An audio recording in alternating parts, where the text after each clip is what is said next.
Παλμό της ημέρας συνέχεια, κυρίες και κύριοι, και όπως σας είπα, έχουμε την τιμή και έχουμε κοντά μας τον Δήμαρχο Πολύχνης, Κώστα Θεοδωρίδη. Δήμαρχε, καλό σας μεσημέρι. Γεια σας. Ευχαριστώ πολύ που αποδεχτήκατε την πρόσκληση. Ευχαριστώ πολύ. Βόμβες, κυρίες και κύριοι, πάνω από τα σπίτια τους δηλώνουν ότι έχουν οι κάτοικοι του Δήμου Πολύχνης. Οι γεμάτοι με συστοιχίες από πυλώνες της ΔΕΗ, που σύμφωνα με επιστήμονες ενοχοποιούνται για λευχαιμία, έχει προκαλέσει αντιδράσεις στους κατοίκους. Τα δάση από πυλώνες περνούν πάνω από τα σπίτια, βρίσκονται μέσα σε αυλές δίπλα σε σχολεία. Το πρόβλημα ήρθε και πάλι στην επιφάνεια μετά το θανατηφόρο δυστύχημα που συνέβη πριν λίγο καιρό στο Δήμο Πολύχνης, όπου ένας νεαρός άνδρας έχασε τη ζωή του. Δήμαρχε, μετά από αυτό το θλιβερό περιστατικό, είναι έντονες πλέον οι αντιδράσεις των κατοίκων για τους πυλώνες της ΔΕΗ.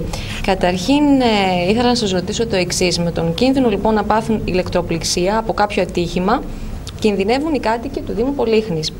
Κάτοικοι και εκπρόσωποι της τοπικής αυτοδιοίκησης ζητούν την άμεση υπογειοποίηση των πυλώνων και των γραμμών της ΔΕΗ, ενώ δηλώνουν ανυποχώρητοι στο αίτημά τους και προαναγγέλουν κινητοποίησεις. Τι ακριβώς γίνεται με αυτό το πολύ σημαντικό θέμα? Θα μου επιτρέψει πριν απαντήσω να σας πω ότι χθες, στις 3 παρατέταρτο, μάλλον προχθές, είχαμε μια πυρκαγιά σε έναν υποσταθμό της ΔΕΗ, που εμείς απαιτούμε και διεκδικούμε να φύγει. Η Πολύχνη ολόκληρη έχει μετατραπεί σε μια, θα την ονόμαζα, βόμβα στην κυριολεξία. Πέραν από το ότι περνάνε τα καλώδια υψηλής τάσης από όλη την περιοχή μας, είναι περίπου 50 στον αριθμό, διασχίζουν μεγάλες εκτάσεις, αλλά περνάνε πάνω από σχολεία, παιδικές χαρές, βρεφονιπιακούς σταθμούς, και εμένα ως πολίτη αυτής της πόλης και ως δήμαρχο μου δημιουργεί την αίσθηση ότι έχουμε πολλή δουλειά, και αυτή την ένοχη σιωπή που υπήρχε χρόνια ολόκληρα για την εγκατάσταση αυτών των υψηλής τάσεως καλωδίων, τους ψηλώνες που λένε, τις πυλώνες υψηλής τάσης, πρέπει επιτέλους να απομακρυνθούν, γιατί είναι και απέτηση και ανάγκη. Άλλωστε έχουν τοποθετήσει στην δεκαετία του 40, τότε που ήταν μια άρεοκατοικημένη περιοχή. Μιλάμε δηλαδή από το 40 ότι είναι αυτοί οι πυλώνες της ΔΕΗ. Εξυπηρετούσαν κάποιες ανάγκες και είναι υποχρεωμένοι οι ΔΕΗ, και θα μπω σε τεχνικά θέματα, αν στοιχίζουν, αν δεν στοιχίζουν.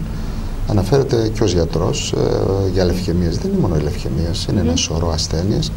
Αλλά αυτά τα ηλεκτρομαγνητικά κύματα επιδρούν ακόμα και στο DNA, και καταλαβαίνετε ποιες γενιές θα δημιουργηθούν από εδώ και ύστερα.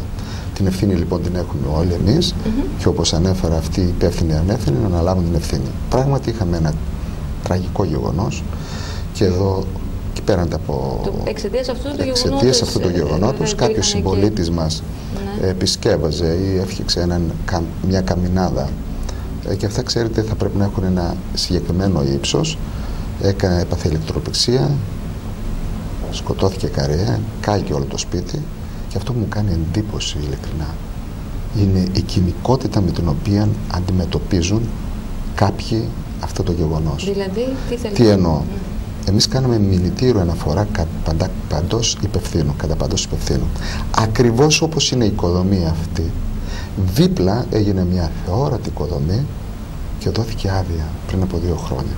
Και να σας πω για κάτι, οι πόρτες, τα παράθυρα και τα μπαλκόνια, λέτε και πάμε σε μια ψυχιατρική κλινική, συγχωρέστε μου, ή σε μια φυλακή.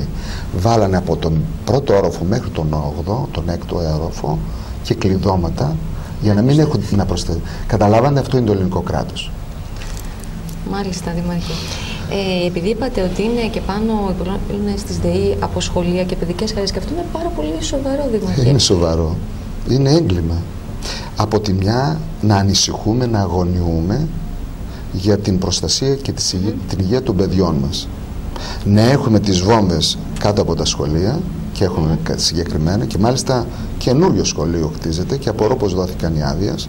Και το δεύτερο είναι, το χειρότερο απ' όλα είναι να έχουμε θανάτους, και ας είναι ο τελευταίος θάνατος που συνέβη στην Πολύχνη, αν θέλετε και σε όλη την Ελλάδα. Ξέρετε κάτι, οι δυτικές συνοικίες είναι εκτός σχεδιασμού χρόνια ολόκληρα.